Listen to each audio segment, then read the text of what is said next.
एक समय की बात है। एक गांव में एक बहुत धनी व्यक्ति रहता था। वह सिर्फ धन से ही नहीं बल्कि मन से भी अमीर था। वह अपने गांव के लोगों की हर मुश्किल परिस्थिति में मदद करता था। उसका नाम दूसरे गांव में भी प्रसिद्ध था। लेकिन उसका बेटा बहुत आलसी था, कोई काम नहीं करना चाहता था। इस बात से परेशान होकर वह व्यक्ति अपने एक दोस्त के पास गया और अपने बेटे के बारे में बताया। उसके दोस्त ने उससे कहा, परेशान होने की कोई बात नहीं, तुम उसे मेरे पास भेज दो, मैं उसे कुछ महीनों में ठीक कर दूंगा। उस धनी व्यक्ति ने घर आकर अपने बेटे को पास बुलाया और उससे कहा, देखो बेटा, मैं अब बूढ़ा होता जा रहा हूँ, इसलिए अब तुम्हें सारा काम देखभाल करना होगा। क्योंकि तुम्हें कभी कोई काम नहीं किया है, इसीलिए मेरे एक दोस्त के पास मैं तुम्हें भेज रहा हूँ। वह तुम्हें सारा काम सिखा देगा और समझा भी देगा। बस कुछ महीनों की बात है, उसके बाद तुम वापस आ जाना। अगले दिन वह लड़का अपने पिता के दोस्त के पास गया और कहा, चाचा जी, मुझे पिताजी ने आपके पास काम सीखने के लिए भेजा है। उस आदमी ने कहा, ठीक है, आओ बेटे, मैं तुम्हें काम दिखा देता हूँ। उस लड़के को एक बड़ी बंजर सूखी ज़मीन के सामने ले जाकर कहा, बेटे जाओ, इस ज़मीन को जोतो। उस लड़के को बहुत गुस्सा आया। फिर उसने गुस्से को रोकते हुए कहा, पर चाचा जी, पिताजी ने काम सीखने को कहा है और आप ये बेकार ज़मीन जोतने को दे रहे हो, और इसकी मिट्टी भी पूरी सख्त है। उस आदमी ने कहा, बेटे, मैं जो कह रहा हूँ उसे करो, उसके बाद मैं काम के बारे में तुम्हें अच्छी तरह से समझा दूंगा।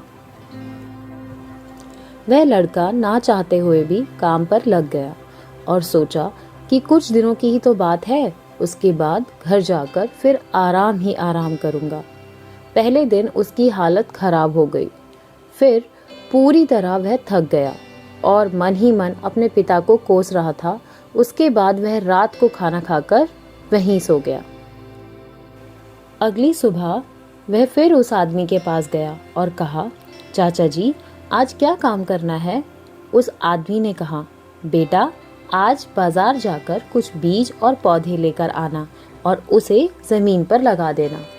उसने ऐसा ही किया और रोज़ पेड़ पौधों में पानी डालता रहा और उसकी देखभाल करने लगा। इस तरह कुछ महीने बीत गए और वहाँ वह बंजर ज़मीन सुंदर बगीचे में बदल गया।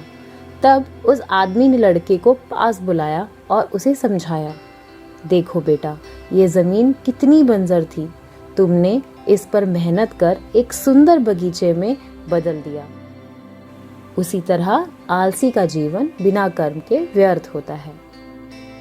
इसी तरह अगर हम अपने जीवन में आलस ना दिखाकर अगर हम आगे कर्म करते जाएं और किसी भी काम को मन लगाकर करें, तो हमें सफलता ज़रूर मिलेगी और हमारी मेहनत ज़रूर रंग लाएगी।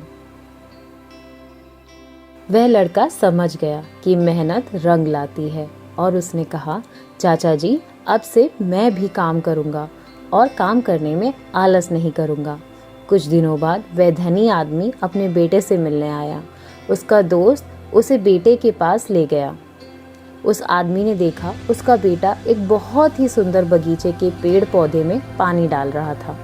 उस आदमी ने पूछा, मित्र, तुम्हारे यहाँ तो बगीचा नहीं था, यह कब बनाया? उसके दोस्त ने कहा, यह बगीचा तुम्हारे बेटे ने ही बनाया है। यह सुनकर उस धनी व्यक्ति के आंखों में आंसू आ गए और उसने अपने मित्र को धन्यवाद दिया और अपने बेटे को लेकर चला गया। आशा करती हूँ कि आपको ये कहानी बहुत पसंद आई होगी।